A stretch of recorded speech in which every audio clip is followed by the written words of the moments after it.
Out of all the protagonists we kept an eye on at the Nürburgring, an unlikely hero rose out of the ashes, Severi Seppa. Claiming his first win of the season, the Finn promoted himself to second in the championship. While he'll need a lot more speed to close the gap in the remaining rounds, he's already proven he can step up to some steep challenges. Will Spa shift him to the background, or is he a major player here to stay? We'll find out soon as we get ready to watch Round 7 of the Lotus 79 Sunday Grand Prix Series. And you'll see it all live here on the Global SimRacing Channel. Hi, I'm Joe Peak, and with me in the booth is Peter Mackay. Behind the scenes is our director, Ryan Bauer, and he's using cameras provided by Dougie Beard. Spa is a classic which tends to bring people out in droves. Fans and drivers alike seem to love this place. Let's head to our track guide to find out why.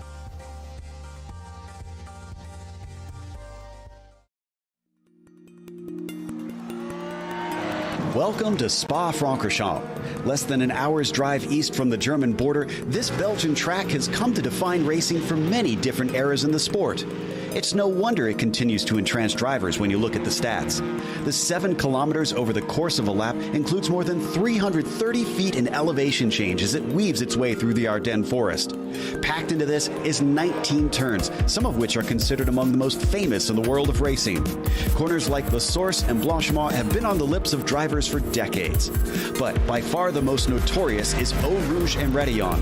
Typically referred to in name by just the first section, it dips low and swings left, then compresses and climbs to the right up a massive hill. The sequence ends with a completely blind crest that sweeps to the left and leads onto the incredibly long Kemmel Straight. The bravery required to be fast through there will pay off towards one of the most popular passing spots at Lecombe. Eau Rouge is exemplary of the rest of the circuit though. Most of the turns are incredibly fast and many include much of that signature elevation change. As jaw-dropping as the track is, you have to remember that this is the modern truncated layout. The old one, raced until 1979, was 14 kilometers in length, yet carried an average speed of 150 miles per hour. Present-day safety measures do cut down on the danger, but even in recent history, the circuit has proven deadly. It's clear why this track continues to be revered and respected by racers the world round.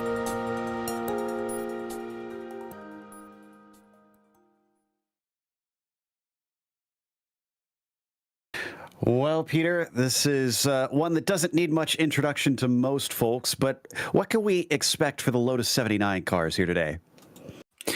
Well, you can expect very, very high lap speed. Of course, the Lotus 79 has a huge power plant from that Cosworth DFA, but of course, the revolutionary at the time ground effect aerodynamics, and there's certain parts of this Spa circuit where the more aerodynamic grip you have, the better. So we're going to see some superb racing for these drivers. Spa, very much a historical venue. The first ever Belgian Grand Prix was held here in 1950, won by the great Juan Manuel Fangio. And although it has changed a little bit in layout compared to its original form, it's always been a bit of a cathedral of speed. And, well, we're in for an absolute cracker here today at Spa-Francorchamps. It always puts on a good show, especially for these cars. Now, let's take a look at the championship because it's getting interesting. Andy T used his drop around last week, and that's why he's still got 44 points over Severi Seppa. But look at between he and Thomas Chimone. Now, Chimone also needed a drop week, unfortunately, because he had a bad finish, but he stays within those top 3. Gernot Frische, again, just kind of bringing the consistency in here and there. Didn't race last time, unfortunately. Nicola Kochi rounding out the top 5, a bit of a distance back, sadly. We also have a team standing. Peter, why don't you go through that?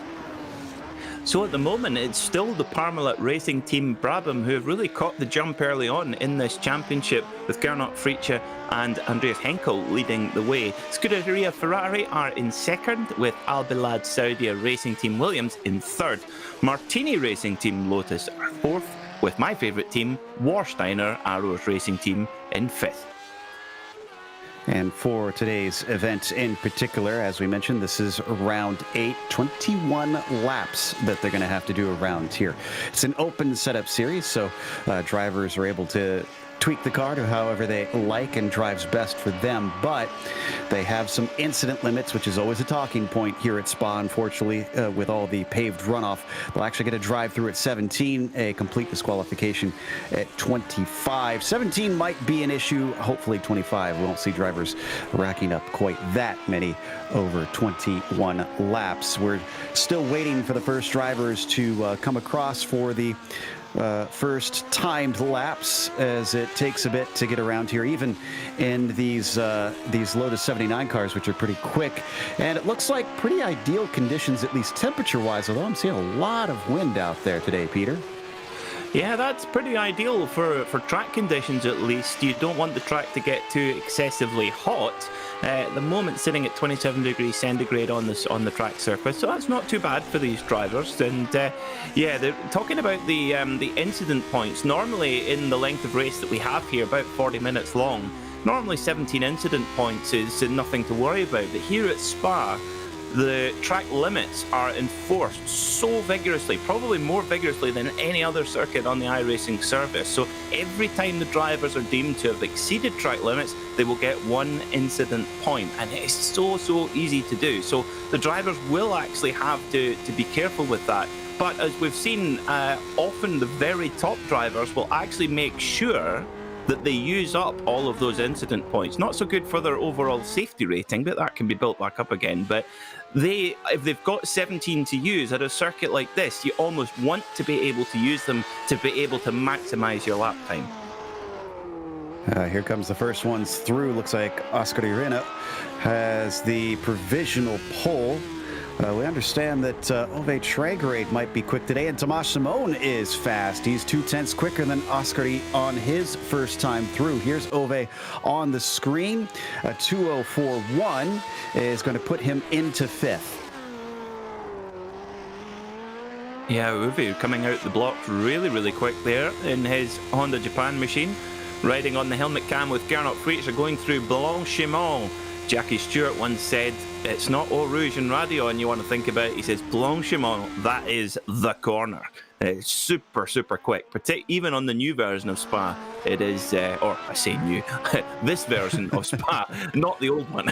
It's still very much a big guts corner. But actually, with the ground effect aerodynamics, you are completely flat out in this car. Yeah, it's funny to think in racetracks, 40 years old is now considered new. As Andy T just took the pole by 11 thousandths over Tomas Simone. So the number 4 has come back and really dialed in on the first time of asking. Waiting for a couple drivers to set lap times. I see Shanine Reed and Alcalde, although only Dennis is the one that is yet to set a single time. The other 2 have had off tracks, which is another sort of peril of this place, Peter. Not just the incident points in the race with their safety rating, but of course keeping it clean so you actually get one on the board in qualifying. Yeah, of course, that is the difference. In qualifying, if you step over track limits at all, your lap is invalidated straight away. So yes, you can't do it in qualifying, you can in the race. So yeah, that's what can sometimes put a lot of pressure on the driver. If they just make a tiny step over on their first flying lap, they've got to get it done on lap 2. And occasionally, we see it here at Spa where drivers fluff both laps and end up having to start from the back. Oscar Irena improved his time, but stays in 3rd. And we're watching Dennis Shaney now, who tries to set his first and only time because he's not going to have enough time to come around for a second one. Let's see what it's going to be. Hopefully he kept it clean. No, he did not. He's going to have to start at the back of the pack. Unfortunately, Cortiniemi also fails his second lap. Number of drivers having trouble keeping within the bounds. What about Gernot Fritsch here? He's not been the greatest in qualifying in the last few seasons, but at times shows his former brilliance that we used to see often out of that number 1 machine. Riding on board, coming out of the bus stop. The 2:04.3 that he set last time is good enough for 9th right now. And it's a 2:04.2. He's a 10th quicker, but it looks like he's going to stay in 9th, even with that.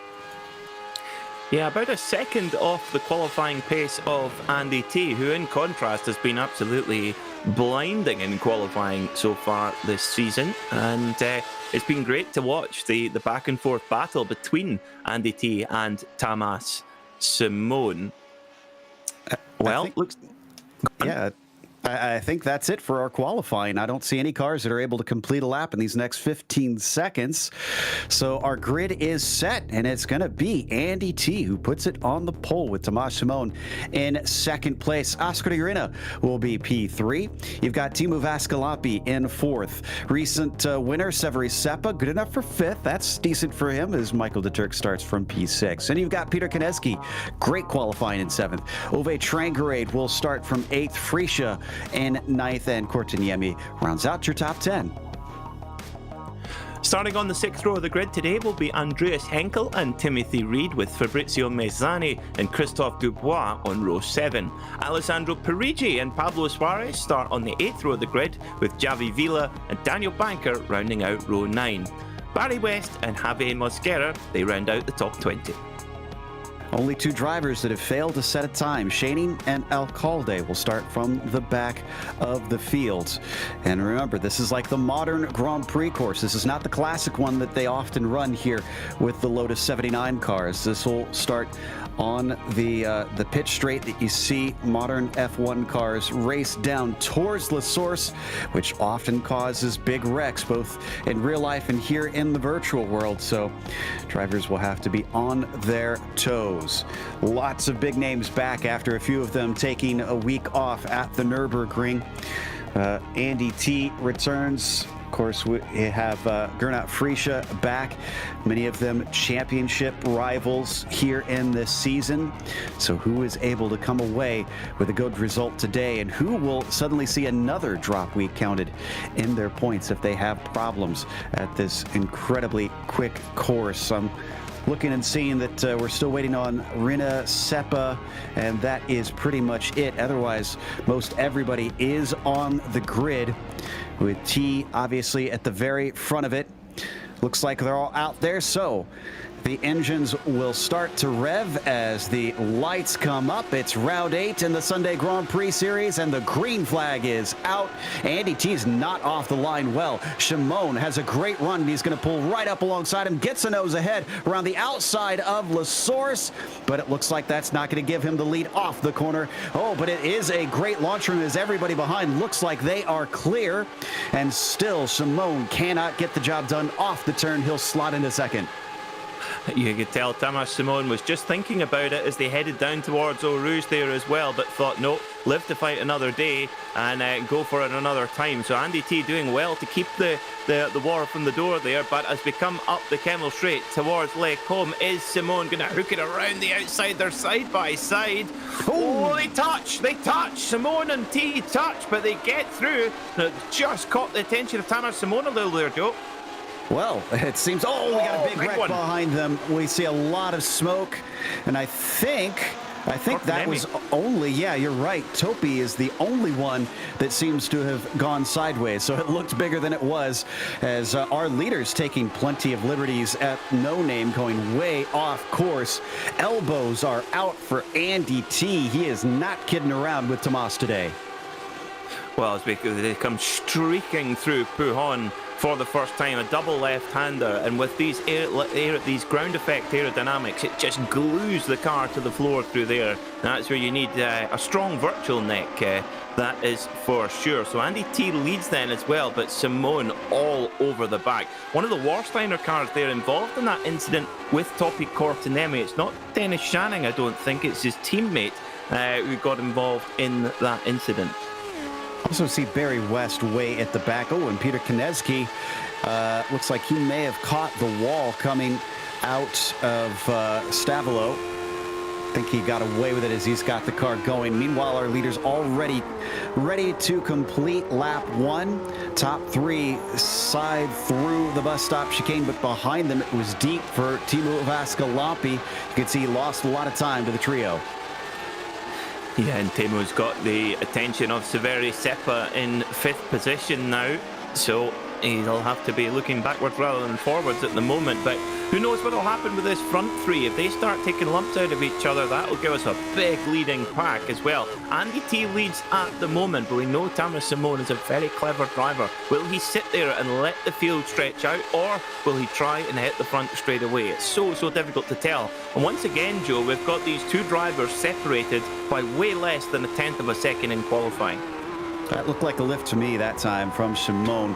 And, we got some side-by-side racing behind them between Seppa and Vascaloppi. It continues into Malmedy. I think Seppa's got the advantage. He's going to weave in front of him. The 5 will move into 4th. Good move there from Severi Seppa, setting up well down the Kemmel Straight to now come through towards the Jackie X left-hander, slipping and sliding around. These cars require a really delicate touch, but they also require big bravery as well to get the best out of them as well. And at the moment, Thomas Simone stalking Andy T, not letting him get away, and Oskari Rinne very much in this race as well. And don't forget, we saw Oskari pull out the drive of the season at Brands Hatch a few rounds ago.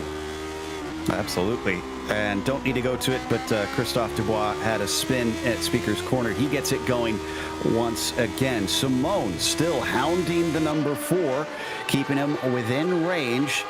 And I'm kind of curious, like you are, Peter, to see if he is all attack all the time, or if he's just going to kind of wait and let the race come to him, especially considering they've still got a third party in this. That's Oskari Rinne back there, who is just kind of keeping touch with the pair of them. Yeah, I would think if Thomas Simone believes that he's on the similar pace to Andy T, by meaning that he's not a lot quicker, he probably will sit there and see if they can stretch away from Oskari Rinne.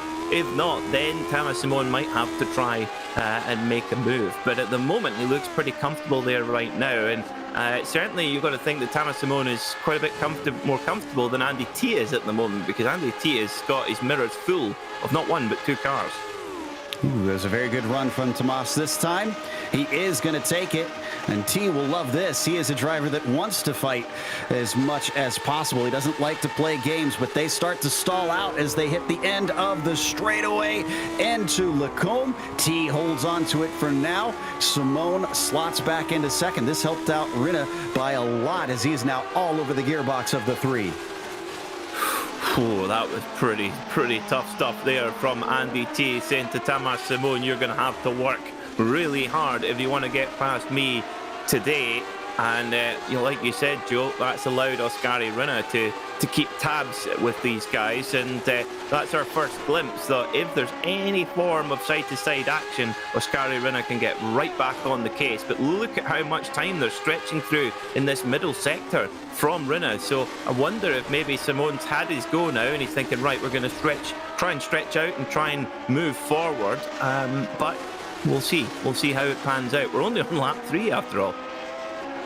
It could be, too, a difference in setup, because it seemed Rinne did catch up a fair bit on the straight portions. Maybe this will give us some answers as we watch them now fly towards Blanchimont, as this is a very quick part of the track, and if Rinne's got less downforce, I expect him to close that gap in, and I think he is, actually. Well. This is where we're going to see this real kind of yo-yo effect, because of course this is why Spa is such a comprehensive challenge for the driver and for the race car as well, because there's some sections which require a very low drag, slippery kind of setup where you've got long drags into top gear, but there's other times where you want as much drag and downforce as you can get with some of the high-speed corners, and that's why a balanced setup, getting that setup compromised, is so tricky to find. Let's hold on this for a second to see what happens on the run up to Lacombe this time, but I can tell you that Parigi got in a bit of an accident with somebody down at the chicane. Another little poke down to the inside from Tomas Simone. He manages to get side by side. What did he learn from last time? Can he manage to get it done? He has the inside from Malmedy, and this time he is our new leader. Great move there from Tomas Simone, handing it straight back to Andy T, and we've got a really good race on our hands here between Simone, T and Rinne. He's definitely the the bogey in the pack here, that's for sure. Well, let's take a look at that accident with Parigi down into the bus stop. I'm trying to figure out who that was with. There you saw tail end of it briefly. Looks like maybe another one of the Warsteiner cars. Looks like it, and that would be Shanning, I think. Yes, it is Shanning with the Damon Hill helmet. So let's see. Oh no, it was from behind. Biff. Oh, that was not good. It could have been Daniel Banker, I think. Yeah, I think that was Daniel Banker in the 21. Just wasn't expecting to catch up this much, and looks like he anticipated the braking wrong. Oh, that was an embarrassing moment. Maybe wishes his name was Daniel Insurance Broker rather than Daniel Banker. Well, he didn't bank on the braking being that soon. So no. As we watch from behind them, one more view from Trangrade, who really had a great view of all of this. Oh, excuse me, we are back live, rather. I looked away at the wrong moment. This is from 6th place. This actually is the battle for 4th. Timo Vascalampi still has been tussling with Seppa. They've swapped back and forth a few times. We haven't been able to check on them since we've had all the action amongst the podium up till now.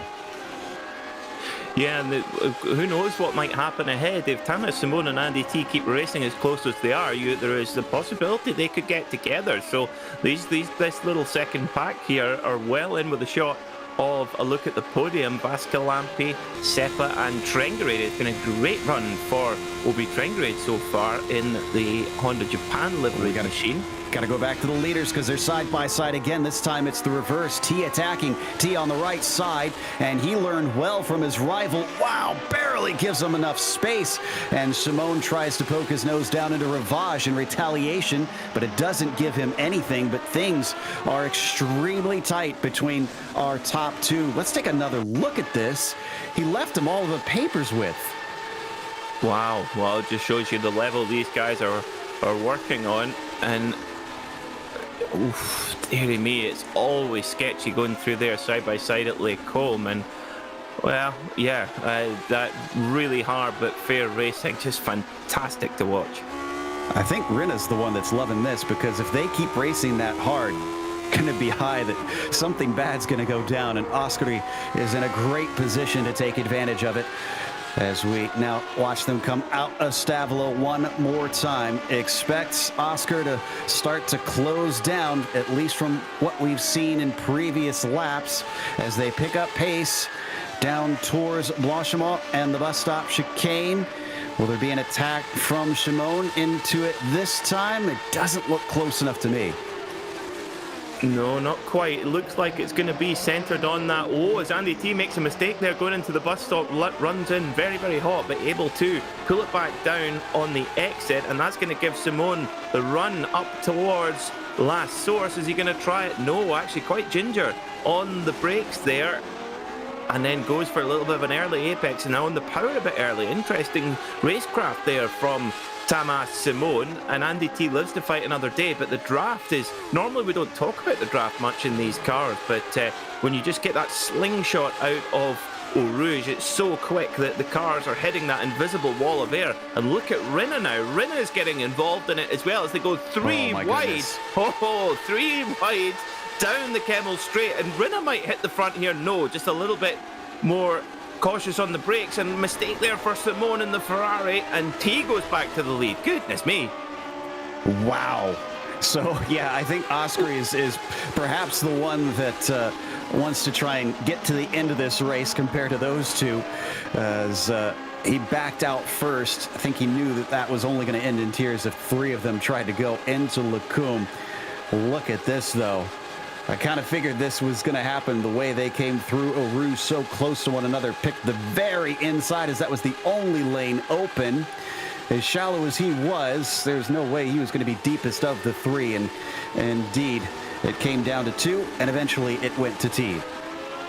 Wow, brilliant racing. Really close, really fair. And I think to be doing these sorts of lap times, racing this close just shows you the quality of racers on show here in the Lotus 79 Sunday Grand Prix series. And Andy T, once he's hit the front, he's been able to just pull a couple of tenths here out of Simone. And already, look at that, they've dropped Rinna ever so slightly.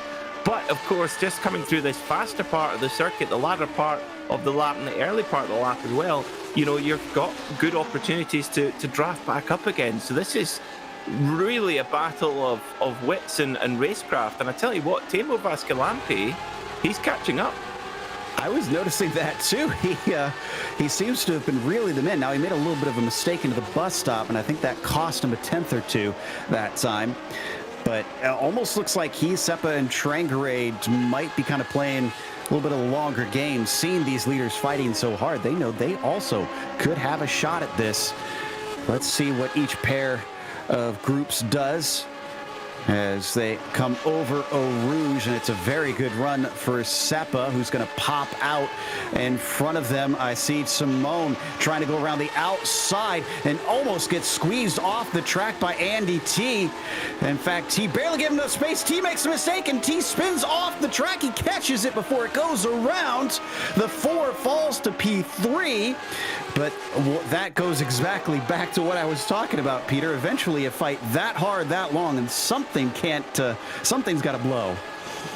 Yeah, and we knew that it was going to blow at Le Combe. That is for sure. As you can see, Rinna gets a very good run here on Andy T. So let's see where he sets it up. Does he go inside? Does he go outside? You can kind of go either way because, of course, it's a right-left chicane. So he goes to the outside to begin with. T squeezes him, and Simone dives inside. Did they touch? I think they didn't, but it could have been a little ghost contact, though. I was about to say, I think that was a bit of digital aero wake there. We'll get a better idea here from Andy T's car. So, yeah, I think just a tiny, I mean, it's very close. Well, Andy T hailing from the UK&I Club, and Simone is over in Central Eastern Europe. So not too far away, but you run that close eventually. The nature of the internet means that it's going to be tough to avoid some sort of glitch in there. Meanwhile, we're on board with Vascalampi, who has fallen behind Seppa up into 4th. Ove Trangarade, who started from 8th position, has promoted himself up to 6th in this race and has been patiently waiting to see how this battle in front of him is going to play out. Let's see now if Andy T can catch up back to Tamas Simone and Oskari Rinna. And you maybe think that T will be able to reel in Rinna, but will they be able to both reel in Simone? You've got to think that this is the time where Tamas Simone has really got to lay in qualifying laps. But look at that, Rinna is right in the draft. And this is, I have to say, Joe, this is the strongest slipstream effect we've seen at any circuit so far this season. I need to check the direction of the wind. Since it is such a strong wind, I wonder if it's a headwind, and maybe that's what's helping them. That's an excellent point. It could well be. Goodness me. It certainly is having an effect there as well. I mean, Simone getting a really good exit out of Eau Rouge, but still not enough to stop Rinna closing in 2nd position. So now riding aboard with Javi Vila, and we've got, look at this, Joe, we've got 2. Not 1, 2 Andre Lotterer fans. Of course, Oskari Rinna runs with the Andre Lotterer helmet, and Javi Villa running it as well. Very cool. Villa running in 15th place, trying to hassle Michael de Turk into a mistake and see if he can take 14th away from him as they fly down through Puhan. An incredibly fast and scary corner, even in the best of circumstances. We're going to head back up, though, because I think Trangarade is on a pretty decent exit of Stavilo through Blanchemont. He's got to withstand the wake of the car ahead. Don't think this is going to be enough. No, not quite. Difficult to make a move into the bus stop and make it stick. Because it's very easy for the driver who's being overtaken to sort of retaliate back again as Tamas Simone lays down a quick lap, and then Andy T snaps straight back with another one. So about 0.7 of a second for Andy T to close into Oskari Rinne. The only thing is, Joe, is that although Andy T might be picking up a little bit of draft from Rinne, possibly, Rinne's also picking up one from Simone, so it's kind of got in deadlock at the moment.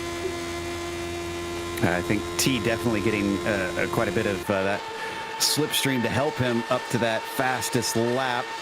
Didn't seem to help him gain on the Kimmel Straight, because it stayed at about 0.8 of a second the whole way down. Regardless, he is closer than he once was, so I think he is able to claw it back, at least to where he is now. The question is, can he get to position to try and attack, as we once again take a look at the battle for fourth, with Seppa at the front of the group for the time being, Vascalopi trailing with Trangarade third.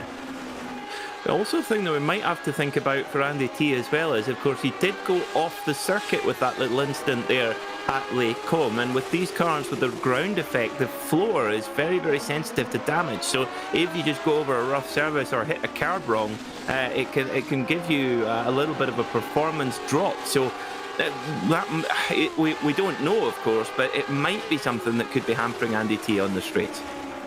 Turn the cameras back to Shaney.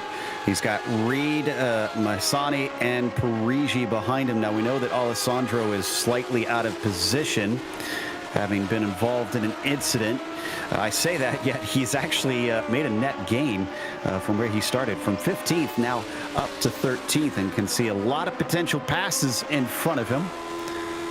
We got to jump back, though, to Vascalopi, who gets within under 0.2, and Seppa is deep enough on the brakes that Teemu is not able to try and attack. All of them spinning the wheels, coming off of the chicane down towards La Source, trying at 0.10.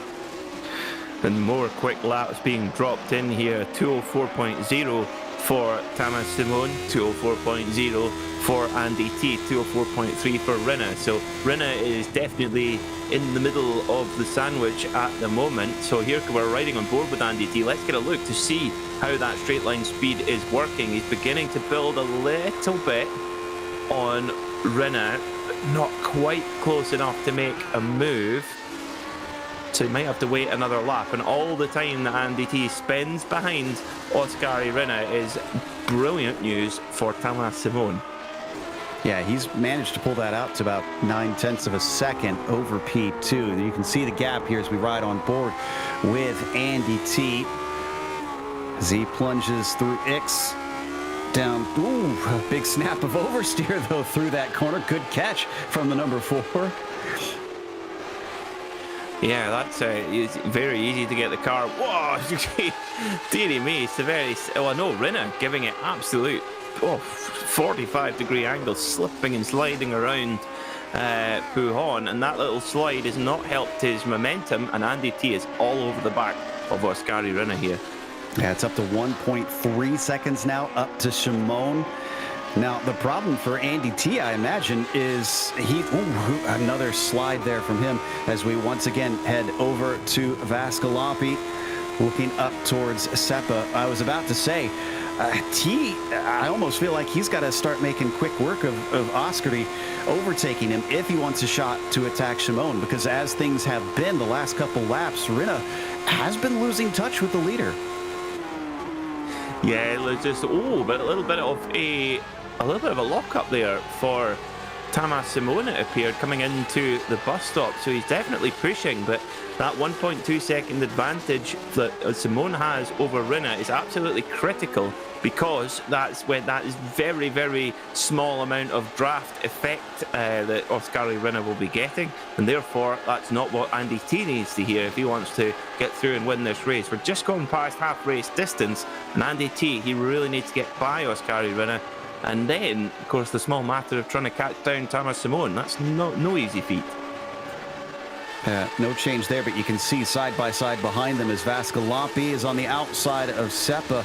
Man, from that crane shot up at the top of Eau Rouge, you could see the trees absolutely swaying back and forth. And for those going, so what, it's a game, those trees are actually moving in accordance with the wind here today. So the more that they are waving back and forth, that is just how hard the wind is blowing, which is still at about 12 miles an hour.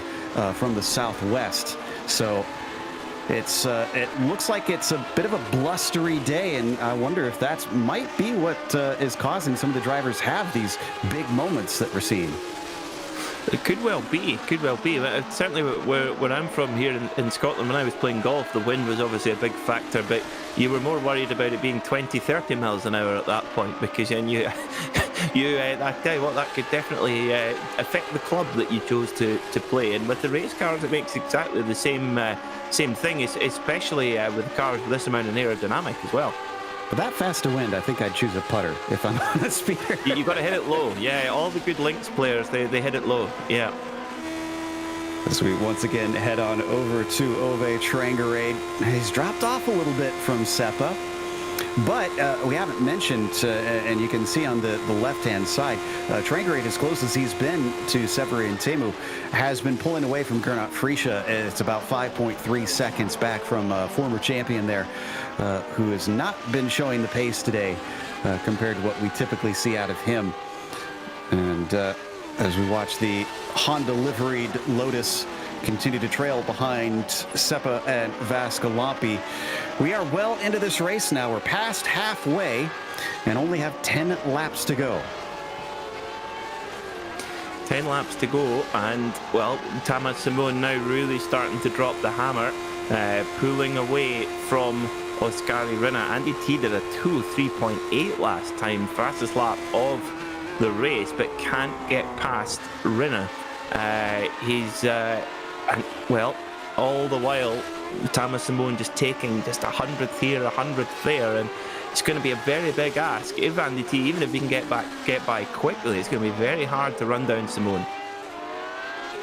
Yeah, he's, I think, going to have to be more than a tenth of a lap quicker each lap just to run down Oskari Rinne, or Thomas Simon, rather. And I'm pretty certain that he doesn't have quite that much pace over the three. But then that doesn't take into account the mistakes that we could get out of our leader in this race. And this is going to be important for the championship because, remember, Shimon had the bad finish at the Nürburgring. So this victory, and if T stays in third, that'll close it back down by at least a small amount. Yeah, that's absolutely critical at this stage of the championship. Of course, we're getting really into the business end of the season now. And we've got 4 rounds to go, if my maths is correct. So, yeah, very, very important now. You can't afford those dropped scores, and Thomas Simon really signalling his intent to try and defend his title here in the Lotus 79 Sunday Grand Prix Series. T just getting awful close to the back of Rinne, but not when he needs to. And Vascalampi's had a problem. Vascalampi is around, and I think this was an unforced error into the chicane. Let's have a look then and see. You're braking from very high speed there. It looks like it. He's on his own. Coming through Blanchimont. No problem there. And then it must be on the brakes into the bus stop for Teemu. And does he put a wheel on the grass? No. Oh, just overcooks it on the way in, and Trangerade and Seppa do a great job to avoid him. You're going to watch it one more time here from Trangerade. Probably going to see a fair bit of smoke for a second. Ooh, nice job by both of them. Make that quick decision to avoid off to the right. As that was happening, T did get by Rinne. Don't really need a replay of it. It was an easy slipstream down the Kemmel straight. He's passed, but even that little bit of racing cost them even more. It's 1.8 seconds now, so it's nearly 2/10 a lap that he's got to make up. Well, of course, if he can, this is the critical point now, because Andy T has got to get within. Kind of got to close down to within a second, and that's the hardest second to make. The next part is a bit easier, because when he's within a second, he starts to pick up the draft on the Kemmel Straight and places like that. So this is really important for Andy T to really throw everything he's got at this right now to try and get back into that aerodynamic slipstream with Thomas Simon. Then it's game on, but a very important few laps coming up.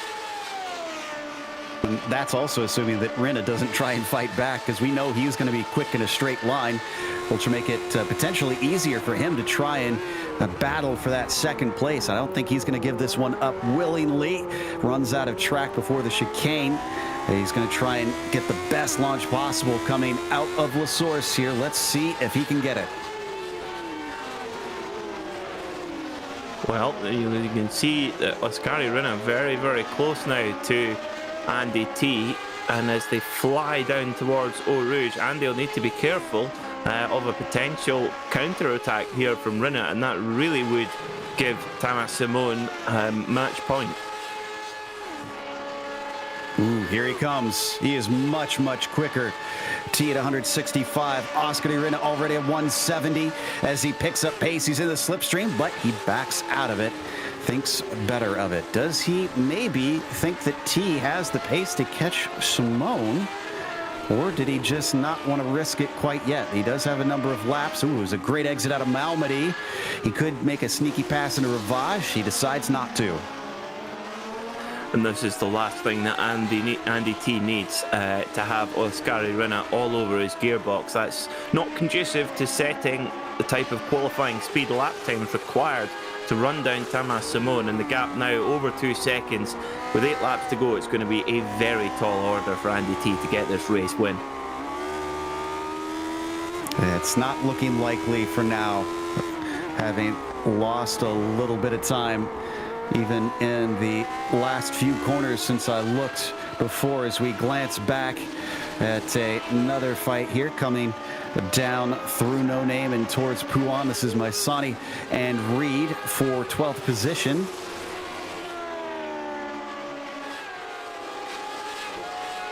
A little bit of damage on the rear wing there of the 16 car of Maisani, and it's not what you need. You need that piece of bodywork to be doing its job. It's not nice for the car to break away just when you least expect it.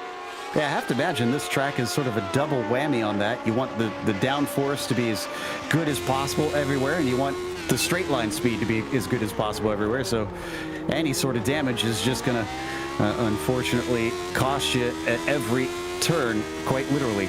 As Oskari Rinne, who we ride on board with, got a great exit this time, much better than last time, off of La Source.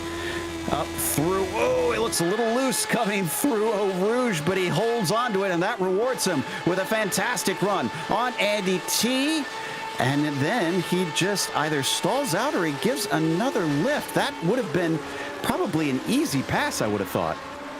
Oh, I think that was a lift, all right. That's interesting there from Oskari Rinne. Both Rinne and T having a couple of massive moments going through Eau Rouge and Radion. I mean, that's a proper big gut section there, and both of them nearly losing it, but not quite. It shows you how much they're pushing. So you've got to think that maybe Oskari Rinne is just biding his time until later in the race and making the move stick and getting that second position. Maybe he thinks maybe that Andy T can drag him up to Thomas Simon. We'll see. That would be a tall order. Well, this is T versus Simone here, and the only 2 laps that T was quicker was 1/10 and 2/10. Otherwise, look at that. Lost half a second, 2/10, 3/10. He's not making up for it. He's got a net loss. Yep, it seems so. 2.2 seconds, the gap now between Simone and T. And the thing is, we've seen this so many times, when Thomas Simone gets an advantage, he's so good at managing that advantage. He then only goes as quick as he needs to go, and when he needs to deploy the pace, it's there to use. But Michael de Turk, a quieter day for Michael. We've seen him have some really strong runs in the top 10, but it appears to have a little bit of front wing damage. Now, they can be a little bit deceptive here. The front wing damage can sometimes not be as bad as it may look, but that is as bad as it looks, unfortunately. Yeah, he's not quick, because Alcalde's got a great run. I was going to say, I don't think this is the time to try too wide through Blanchimont. Great job by the 19 And Daniel Banker says, I like what I see here. I'm going to join the fun if you don't mind. Yeah, he's going to go and have a look. Is Daniel Banker. Interestingly, that Daniel Banker, even after that incident where he ran into I can't remember the car he ran into the back of now, at the bus stop, virtually no damage at all on that Marlboro car. That was Prix, I think, that he made contact with. It was, yes, well remembered. A lot has happened since then. Yeah, really. As we see a little bit more happening, this is Reed going by Maisani. He's going to take 12th place with an easy slipstream pass down the Kemmel Straight, as this top split race has actually spread the drivers farther apart than I would have expected. A little bit more battling. Alcalde is the one who's victorious on that one, ahead of De Turk and Banker. Yeah, good move there from Alcalde in the number 19 car. And I love the paint scheme on that car. It's very 1980s tracksuit. It definitely is.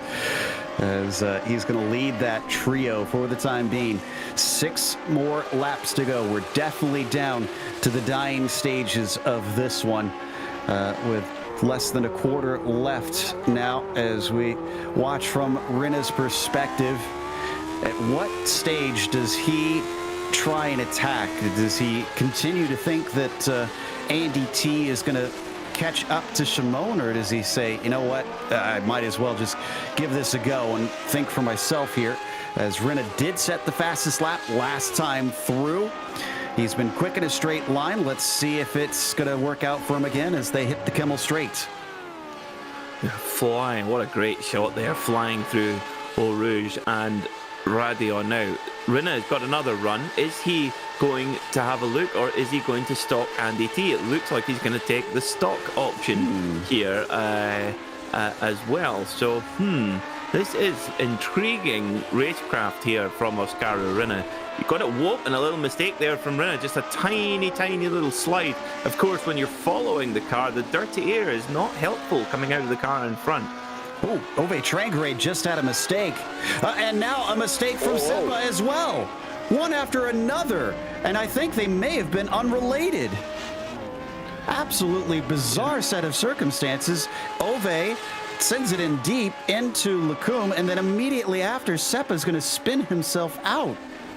Well, Seppa's actually ahead of Trangrade at this point. So I wonder if maybe Trangrade went off in avoidance of Seppa. No, it was just two separate incidents, different corner. So, Trangrade went off at the next corner. Yeah, here's Trangrade's moment. He sends it in deep, has to catch it. Absolutely bounces over the dirt and returns to the track, but he still gets a spot out of it, as you can see his rival off to the side in the kitty litter. Well, that changes up things in the second pack. Trangrade now 4th. Vascalampi gets promoted to 5th. Frisha actually works his way up to 6th, and Hankel 7th as Seppa fell to 8th. Andy T very hot into the bus stop there. That's an error for the driver of the number 4 car, and that's given Rinne another boost, and also given Simone another boost. 2.5 seconds the advantage. You've got to think that Tanas Simone has one hand on this victory at the moment. Let's have a look at see what happened to Andy T there, because he was really deep into the bus stop, maybe trying to push to try and escape from Oskari Rinne, who by this point in the lap he's pulled quite a few car lengths on. But we're now coming into the part of the circuit where the draft is so important. So just misses his braking point. I think he actually had to let off the brake there to avoid spinning around. Yeah, fantastic job holding on to that. A lesser driver, namely me, would have spun it for sure. Mate. Now, a theory that I want to float about Rinne here is he knows, I have to imagine he's aware by now that T has this reputation of, always going for it. He's not going to sit behind like this. He'll try and take the position back. Maybe Rinne is thinking, what's the point trying to pass him when I know I'm going to get the maximum attack back on me at the very next opportunity? So just bide my time, wait till the end, and try to sneak by. I think he's saving it for the last lap, because I think if he can make that move up the Kemmel Straight, use the draft and go by at Les Combes, it's actually quite difficult to retaliate until the next time around. But of course, if you do it on the last lap, there is no next time around. So I will suspect if he's maybe just keeping that one up his sleeve. The only thing is that Andy T will certainly know it's coming. That's the only thing. Yeah, that's true. Oh man, it's a game of chess between these two, and we're going to be 3 laps to go at the line, as we're now watching instead Trangarade and Vascalopi. They've dropped Seppa with his spin. It's down to 2. Will this change the complexion of this fight? Vascalopi looks pretty quick here. Can he withstand the buffeting air? He's decent, but it's going to be a wild dive if he wants it into the bus stop from that far back. And not always advisable, a lunge into the bus stop. It can normally end in tears and lots of bits of bodywork scattered across the track. But they get through clean and tidy. And like you say, it is like chess. It's a measured race that we're seeing here as well. Of course, we saw a bit of hand-to-hand combat between Simone and T early on. But, of course, we saw how that ended up. Watching down into Lecombe, Rinna didn't have enough speed. Oh, once again, sliding all over the place, and that could be a symptom of what appears to be a trimmed-out car today. Yeah, and the trimmed-out car must be a bit of a nightmare through the middle part of the circuit here at Spa, but that's where Rinna's getting his advantage, going up the Kemmel Straight. And wow, huge moment for both drivers there. Wow. Andy T absolutely lighting it up on the curb on the exit of Jackie X corner, and then Rinna getting involved as well. That would make a great Christmas card shot there with the two of them sideways. They now hit Fagnes, and up ahead of this all, Tomas Simon looks unfazed, essentially, just has been running his laps, and we haven't been watching him closely, but there haven't been any major enough mistakes that we could have seen a difference in the lap times. So once again, back to Trangarade and Vascalopi. Timu now holds the position. He must have gotten that up into Lecombe last time. Yeah, it looks like he might have well have done, but Ovi Trangarade back in the rhythm again after a couple of scrappy laps, looking super smooth in this Lotus 79. Of course, Uwe, one of the front runners in the Grand Prix Legends series, using the Lotus 49, 10 years the elder of this car. Yeah, we got on the podium yesterday in our race at Suzuka. Out of the bus stop chicane. And Trangarade continues to hold on to the back of the number 7. Down to 2 laps to go now. Keeping an eye on our top 2. Actually, we need to go back to T. Here they are, as in the background of Simone. Rinna is very close. Does he go for it this time? No, he is going to try and save something for the last lap. However, we've seen him a little too far back once or twice. He's got to be really on his game. Well, 2 to go. When is Oskari Rinna going to make this move? You got the feeling that he's bound to have a try somewhere, because he's so close to Andy T that he can get that run up the Kemmel Straight. He surely can go for the move. But Thomas Simone, he's just really controlling this race very nicely. A 2:03.3, in fact, his fastest lap of the race last time by. Just amazing pace from that number 3 car. And Rinna, who chases down Andy T, has been sizing him up lap after lap, and another little slide there as he came into Stavolo. Big slide off of it as well. He loses some time. It's up to half a second between himself and T. He's going to have to get closer than this. Yep, he will. I mean, you've got to think that, Oskari Rinna's got a lot of pace. He was a 2:03.0, the fastest lap of the race last time by. Let's see where they end up now. Very good on the brakes coming into the bus stop there. Look at that, right on the gearbox already as they slip and slither their way out of the bus stop chicane as we hit the white flag. Last lap here at Spa. Will Rinna make the move at Les Combes? This is his last chance. Through the La Source hairpin and down the hill towards Eau Rouge. Rinne is going to have to be absolutely picture perfect up through this infamous corner. He's gaining. It's looking good. He'll have the slipstream. What does T do in response? Which way does he go? Puts it in the middle of the track. And it appears that Rinne's going to try and take the outside once again, getting squeezed a little bit like we saw with he and Simone. It didn't work out last time he did that, and they are going to make contact. A little bit off course, and it's T who comes out ahead of Rinne. Great racing there from both. Good defense from Andy T. Did give more room than he gave to Thomas Simon back earlier on in the race. Just gave a car's width, so there was enough room there for Rinne to make the move. He couldn't get it done, and Andy T should be home safe now if he doesn't make a mistake. He's had a little bit better pace through the middle part of the circuit here as well. It's a great try from Oskari Rinne. He timed the run perfectly, but just couldn't quite get it done on Andy T, but brilliant racing in this top three. Ahead of both of them, now up to 2.7 seconds. Tomas Simon in the number 3 leads the way, just has a few more corners to take another victory this season. This will be his 4th if he finishes where he is. Out of 8 rounds, half of the races so far going to this man who has been super quick in the last few seasons in this series. It is no contest right now between T and Rinne, I can tell you, so we're not missing anything behind. A celebration about to erupt for Tomas Simon as he wins here at Spa in the Lotus 79 Sunday Grand Prix Series. What a champion's drive there from Thomas Simon. A slightly controversial incident with Andy T. Do let us know in the comments what you think of that one. But wow, what a motor race. And Thomas Simon, deserving winner. Andy T in second, and Oskari Rinne. Well, he tried everything in the playbook, Joe, but Andy T, he's obviously read it before.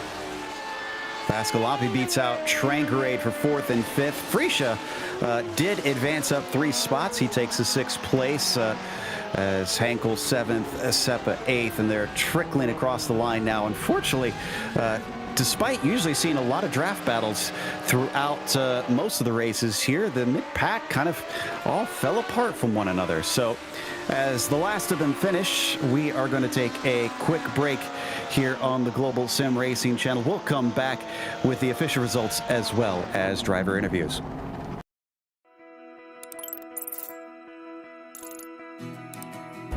iRacing is a sim racing game that combines a true-to-life racing experience with an online community of virtual racers from all around the globe. iRacing offers a multitude of officially licensed cars and tracks, laser scanned with millimeter accuracy. Their car models and mechanical systems are based on real-world physics, engineered in cooperation with manufacturers and race teams. Their skill license system ranges from rookie to pro, ensuring members are always pitted against those with similar skill sets. Members are able to sign up for a weekly race series, compete in time trials, host a private race with friends, and participate in racing leagues created and run by the community. With over 170,000 members, iRacing works in partnership with renowned motorsports organizations like NASCAR to deliver virtual races based on the real-life NASCAR Cup Series, as well as many other series on the NASCAR ladder. iRacing also features team racing, providing a variety of options for members to create and manage their own teams. Race with friends or real-world teammates in full-length endurance events like the 24 Hours of Daytona, Spa 24, or the Bathurst 12 Hour. Additional partners include IMSA, World of Outlaws, Supercars, and IndyCar, allowing members to race in their very own Indianapolis 500, Bathurst 1000, Chili Bowl, and many more iconic events. This is iRacing, delivering the most authentic racing experience short of getting into a real race car. Sign up today at iRacing.com.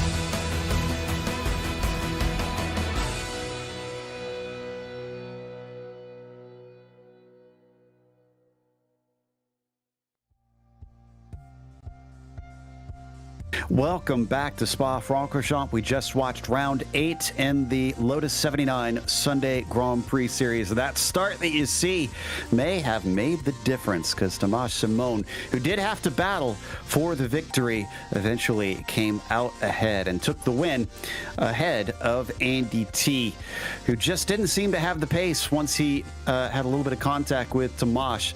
And Oskari Rinne fought him all the way to the line for that second spot, but he settled for third.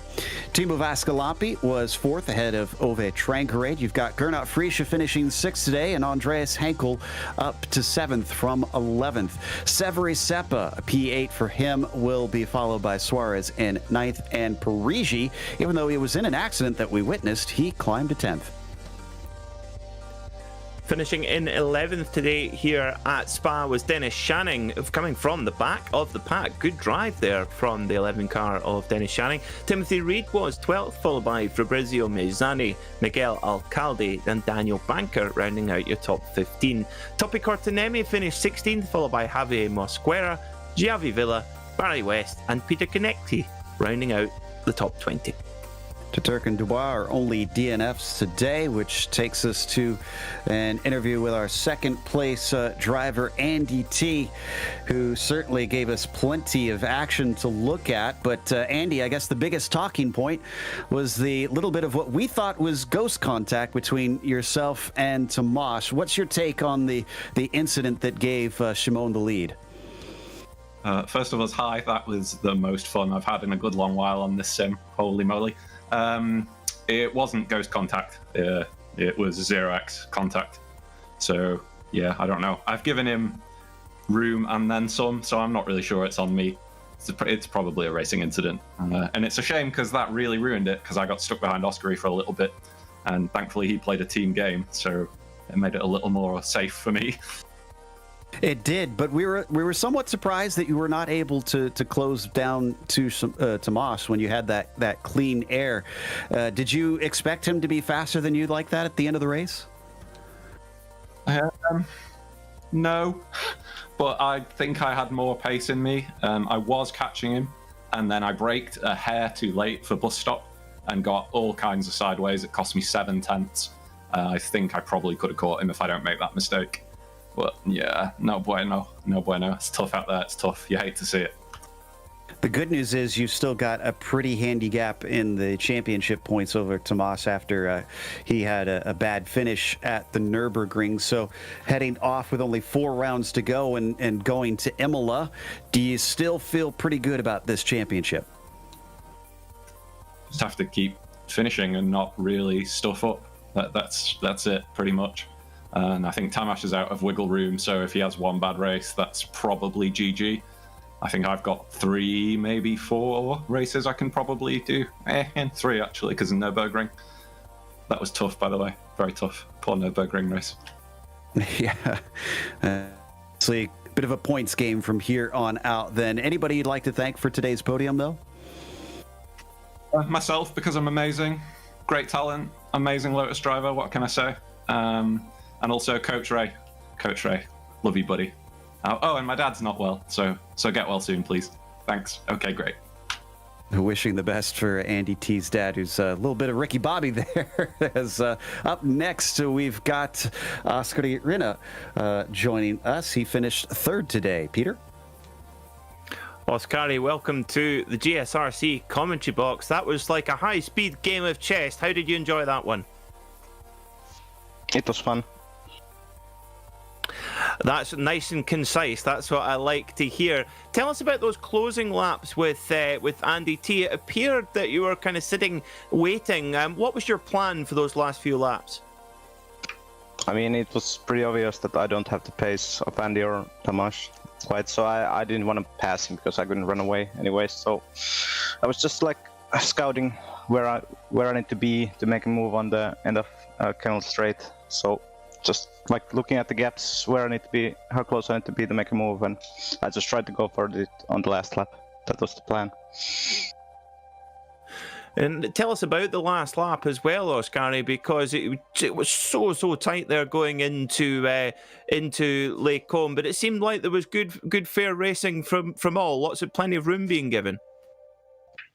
Well, I wouldn't say maybe plenty of room, but yeah, it was enough room. I mean, I got pushed. I mean, I just went to the curb on the left-hander and just had to lift, so it was really close for a contact. But I mean, fair play, anyways.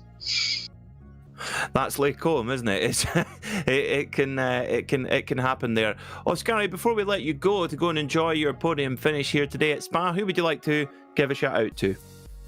I mean, thanks to you guys for the broadcast again, and it's fun to do these races sometimes. And thanks for Severi for making the forum setup for this race. Thanks. Thanks, Oskari, and well done on a great finish today. One last interview we've got time for. Vascolampi, who finished just off the podium, but also was in quite a few battles throughout the day. Before we get to that, Teemu, it seemed a bit windy out there from what we could see, and we saw a number of slip-ups from drivers. Were you feeling that at all inside the car? Yeah, I don't know if it was about wind, but the weather was definitely quite slippery, and it was. I added some rear wing before qualify and race, but still it was way more slippery than I was used to. And I didn't have much laps behind me this week. Last time I did lap was Thursday, and so I was not very confident. That's understandable. Speaking of confidence, we saw a number of drivers both in front of you and you yourself kind of looked like they maybe were biding their time, just waiting as cars in front of them battled a lot. How much of that was you actually holding back, or were you trying to get involved with Ove and Severi there? First half of the race. Well, let's start from lap 1. I think I could have hang with Oskari and Andy and Thomas, but last corner braking lap 1, it's very difficult for me somehow with those shadows, and with VR set I can't really see the braking point and behind people. I'm just guessing, and I failed it totally and dropped it from the aircraft immediately. And after that, I saw that they are not just driving in a row. They are fighting, so I was catching them slowly, and Severi let me drive in peace. And just when I was about to get their draft, I made a mistake at last chicken again, and then after that we were just, I think, having fun. And if someone was leading, just playing it safe and having fun at the same time. And then I did again a mistake in last chicken and spun, and that was the game. Yeah, no, we can't forget that, of course, fun's the main thing here for everybody, since there's not much on the line other than that. Heading off to Imola, do you consider qualifying to be important that week, or do you think passing is going to be possible at that track with its reputation? Well, it's definitely harder to pass there and more risky. Passing for chickens is always risky. And so, yeah, qualify is very important there. Well, we'll keep an eye out for you, see if you can have a better race that time, maybe get on the podium. Congratulations on a top 5, though. Thanks. That's Teemu Vascolampi, who finished 4th today, and I believe that's going to wrap us up. So, of course, we want to thank the Lotus 79 community for bringing us back for another season of coverage. Also, thank you to the companies that provide the software and the hardware for our broadcast listed here on your screen. Additional thanks to June Lalonde, who provides our wonderful music. See the screen for her Bandcamp, where you can find more of her great work. And thanks to the team today, Peter, Ryan, and Dougie. If you'd like to find out more about GSRC, including upcoming races, you can find it at globalsimracingchannel.com, or simply check out our social media. We've got our outlets listed at the bottom of the screen. If you'd like to support us, check out our merchandise store at simracingmerch.com/GSRC. We keep a link in the description below. And don't forget to subscribe to our YouTube channel so you don't miss a moment here on GSRC. As we mentioned, the next race is Imola, Sunday, May 16th at 12:30 p.m. Eastern. But we also have upcoming races for other series listed on the screen, so check those out and mark them down on your calendar. If you can't wait a week for Imola, in just about 15 minutes, the Absolute Beginners League will be going there at 2 p.m. Eastern. Until next time, though, race clean, race hard. We'll see you on the track.